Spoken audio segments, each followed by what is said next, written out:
Comment pouvoir être plus productif dans ton emploi du temps et pouvoir optimiser justement les temps de travail que tu t'es imposé.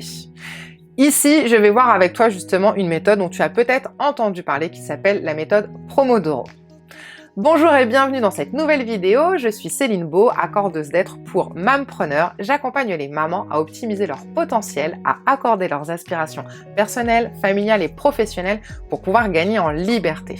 Et justement, cet outil, cette méthode va te permettre de gagner en liberté de temps, en liberté ici de charge mentale. C'est-à-dire que tu vas optimiser ta productivité, tu vas être beaucoup plus efficace sur des temps impartis et tu vas voir justement cette méthode s'articule en unités de temps qu'on appelle fractionnées. C'est-à-dire, la méthode donc a été créée dans les années 80 par un Italien, Francesco Cirello, qui a déterminé en fait des temps de travail d'une durée de 25 minutes et des temps de repos de 5 minutes. Et donc, ça se séquence de cette façon. Tu travailles 25 minutes, 5 minutes de repos. 25 minutes de travail, 5 minutes de repos. Quand je dis travail, c'est pour effectuer une tâche précisément. Pourquoi ce temps important? Je ne sais pas si tu le sais, ton cerveau a la capacité de traiter plus de 4 milliards d'informations à la seconde. Donc, c'est une pollution d'informations visuelles, auditives, sensorielles qu'il faut savoir canaliser.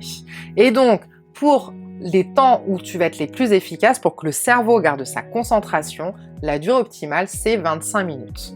Au-delà, tu commences, hop, à te distraire, le cerveau se fatigue, la concentration diminue, tu es moins productif, moins opérationnel.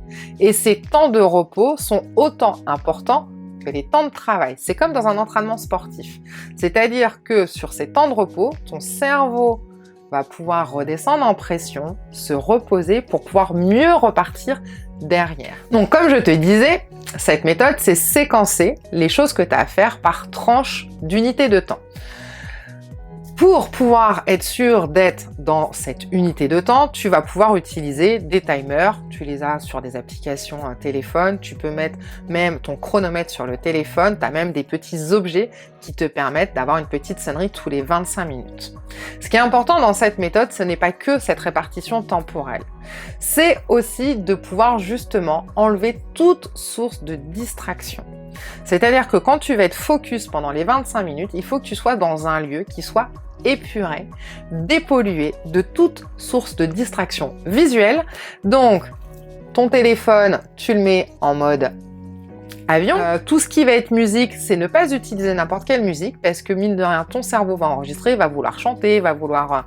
Et donc, il y a certains sons comme les bruits blancs, par exemple, les vagues, la pluie, le vent, qui permettent d'optimiser les connexions neuronales et donc d'être plus productif. Mais ça, après, c'est chacun, tu peux être dans le silence complètement.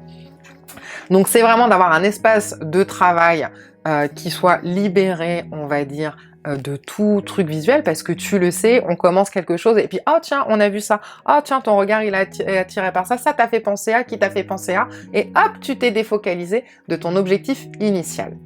Donc c'est vraiment de se focus sur une seule chose à la fois. Pendant ces 25 minutes de temps, justement, c'est 25 minutes pour une tâche précise et pas 15 000 trucs en même temps. D'accord? Donc après, on verra dans une prochaine vidéo justement la répartition du temps par tâche, parce qu'il y a des tâches qui nous prennent plus ou moins de temps. Est-ce que tu fais une seule et même tâche en par exemple 4 fois 25 minutes de Pomodoro? Est-ce que tu te fais 25 minutes le lundi matin, 25 minutes le lundi après-midi et ainsi de suite? Ça, on verra ça dans les prochaines vidéos justement.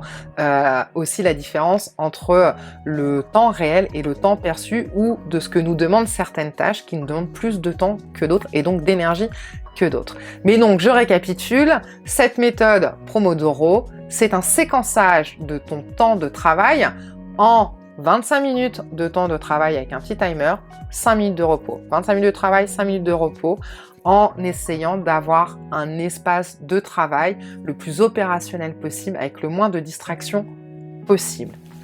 Et en utilisant cette méthode, tu vas vraiment pouvoir te rendre compte que des choses, des fois, qui te prenaient énormément de temps, eh ben, elles vont peut-être te prendre 2 fois moins de temps parce que justement, comme tu vas être focus sur une seule chose à la fois pendant un temps bien réparti, c'est tu lances le chrono et à partir de là, il n'y a plus rien qui distrait, tu préviens ton compagnon, tu préviens tes enfants, tu t'isoles si tu travailles à la maison, mais tu ne fais que ça. 5 minutes de repos, ça peut être tu vas écouter une musique, tu vas fumer une cigarette, tu vas te reposer, tu fermes tes yeux, un petit peu de méditation, tu vas aller regarder dehors, parler, marcher, ce que tu veux, et hop, dès que ça ressonne 5 minutes, tu repars pour 25 minutes et tu n'es focus que sur une seule chose.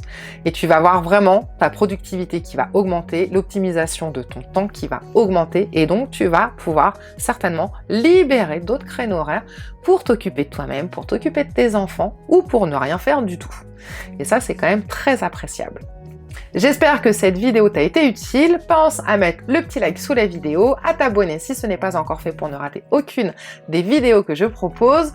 N'hésite pas non plus à partager autour de toi parce qu'on a tous forcément au moins une personne dans son entourage qui aimerait pouvoir être plus productif, optimiser son temps et gagner même du temps pour pouvoir gagner en présence auprès de sa famille ou pour faire d'autres choses plus égoïstement. Je te souhaite une excellente fin de journée et je te dis à très vite dans les prochaines vidéos.